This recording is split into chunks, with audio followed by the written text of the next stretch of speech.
بسم اللہ الرحمن الرحیم۔ بحمد اللہ تعالی آج پھر ہم اپنے درس قرآن کے سلسلہ میں حاضر ہیں۔ اللہ تعالیٰ کے فضل و احسان سے آج ہم دوسرے سپارے کا جو 7 نمبر رکوع ہے اس کا آغاز کرنے جا رہے ہیں۔ فرمایا یا ایھا الذین آمنوا کتب علیکم الصیام کما کتب علی الذین من قبلکم لعلکم تتقون۔ اے ایمان والو، تم پر روزے فرض کر دیے گئے جیسا کہ تم سے پہلے لوگوں پر فرض کیے گئے، اور فرض کرنے کا مقصد یہ ہے کہ لعلکم تتقون، تاکہ تم پرہیزگار بن جاؤ۔ تو روزے فرض کرنے کا جو مقصد ہے وہ بھی ساتھ میں ذکر کر دیا، اور روزوں کی فرضیت کا ذکر بھی فرما دیا کہ روزے تم پر فرض کر دیے گئے ہیں، اور ان کے فرض کرنے کا مقصد یہ ہے کہ یہ تاکہ تم پرہیزگار بن جاؤ، نیکوکار بن جاؤ۔ تو گویا روزہ رکھنے سے بندے کے اندر پرہیزگاری آتی ہے، نیکوکاری اس کے اندر آتی ہے۔ اور یہ بھی ساتھ میں بیان کر دیا گیا کہ کما کتب علی الذین من قبلکم، جیسا کہ تم سے پہلے لوگوں پر فرض کیے گئے، لہذا یہ روزے صرف ہمارے اوپر ہی فرض نہیں ہوئے بلکہ ہم سے پہلی قوموں کے اوپر بھی یہ روزے فرض تھے۔ ایام معدودات، یہ گنتی کے چند دن ہیں، یعنی پورا سال نہیں ہے بلکہ گنتی کے چند دن، اور وہ کتنے ہیں؟ وہ یعنی 1 مہینہ ہے۔ فمن کان منکم مریضا او علی سفر فعدۃ من ایام اخر، تو پس یہ 1 مہینہ روزے ہیں، اور رمضان کے مہینے میں جو کوئی تم میں سے مریض ہو یا سفر پر ہو تو پس وہ دوسرے دنوں میں اس گنتی کو پورا کر لے۔ اگر 29 مہینوں کا رمضان تھا تو پھر وہ 2-4 اگر اس کے روزے رہ گئے کسی سفر کی وجہ سے یا کسی مرض کی وجہ سے، تو وہ باقی دنوں میں جتنے روزے رہ گئے ہوں گے اتنے ان کی قضا کر کے وہ اس گنتی کو پورا کر لے گا۔ تو یہاں مریض سے مراد یہ نہیں کہ ہر کوئی شخص کا جس کو ہلکی سی کوئی چوٹ لگی یا تھوڑا سا بخار ہو گیا تو وہ مریض شمار ہونے لگا، نہیں۔ مریض کی علماء نے یہ فقہا نے ایک تعریف بیان کیا کہ مریض وہ کہ جس کو مستند ڈاکٹر یہ کہے، مستند حکیم یہ کہے کہ اگر تو نے روزہ رکھا تو یا تو تیری ہلاکت واقع ہو جائے گی، یا جو تجھے مرض لاحق ہو چکی ہے یہ مرض میں اضافہ ہو جائے گا، یا تو مرض میں اضافے کی وہ اس کو الارم دے دیتا ہے، یا پھر اس کی ہلاکت کا اس کو انتباہ دیتا ہے کہ بھائی اس سے تیری ہلاکت واقع ہو سکتی ہے، تو وہ مریض شمار ہوگا۔ اور دوسرا سفر کی بات اگر ہو تو سفر جو ہے یہ نہیں ہوگا کہ 5, 10, 15 کلومیٹر کے سفر پہ بھی کوئی بندہ جو ہے وہ روزہ چھوڑنے کے کیونکہ میں سفر پہ جا رہا ہوں تو روزہ چھوڑ دے، نہیں، بلکہ سفر کی مقدار جو کہ جس کو شرعی کہا جاتا ہے وہ ہے 54 میل، جس کو اگر کلومیٹر میں ہم اس کو کنورٹ کریں تو یہ 92 کلومیٹر بنتا ہے، 92 کلومیٹرز۔ تو 92 کلومیٹر کا سفر ہوگا تو اس سفر میں نماز بھی قصر ہوتی ہے، اور اسی سفر میں روزہ جو ہے وہ چھوڑنے کی اجازت ہوتی ہے۔ لیکن اگر مریض اور مسافر روزہ رکھ لیتے ہیں تو یہ ان کے لیے افضل ہے، کیونکہ سرکار دو عالم صلی اللہ تعالیٰ علیہ وآلہ وسلم سفر کے دوران کبھی روزے چھوڑ دیتے تھے، کبھی حضور روزہ رکھ لیا کرتے تھے۔ اور جہاد کے اوپر جو ہے وہ روزہ چھوڑنے کا حکم ہے، یعنی وہاں چھوڑا جائے گا، جیسا کہ فتح مکہ کے موقع پر سرکار دو عالم صلی اللہ علیہ وسلم نے حکم دیا کہ روزے افطار کرو کیونکہ یہ جنگ کا دن ہے۔ فعدۃ من ایام اخر، تو وہ مریض ہو یا مسافر ہو تو وہ جو اس کے روزے رہ گئے رمضان کے اندر وہ باقی دنوں میں ان کو مکمل کر لے گا۔ وعلی الذین یطیقونہ فدیۃ طعام مسکین، اور وہ لوگ جو مشکل سے روزہ رکھنے کی طاقت رکھتے ہو تو ان کے لیے یہ ہے کہ وہ فدیہ دے دے 1 مسکین کو کھانا کھلا کر۔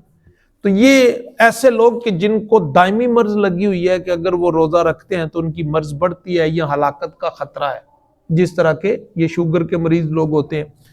اگر تو ان کے لیے ممکن ہو تو رکھ لیں، اگر خطرہ ہو کہ بھائی اس سے مرض بڑھ جائے گی یا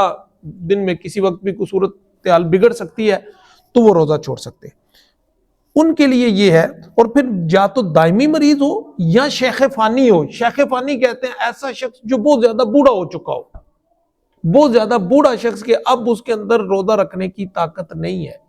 اب دونوں صورتوں میں کیونکہ اب دوبارہ وہ روزہ رکھ ہی نہیں سکتا کہ مرض تو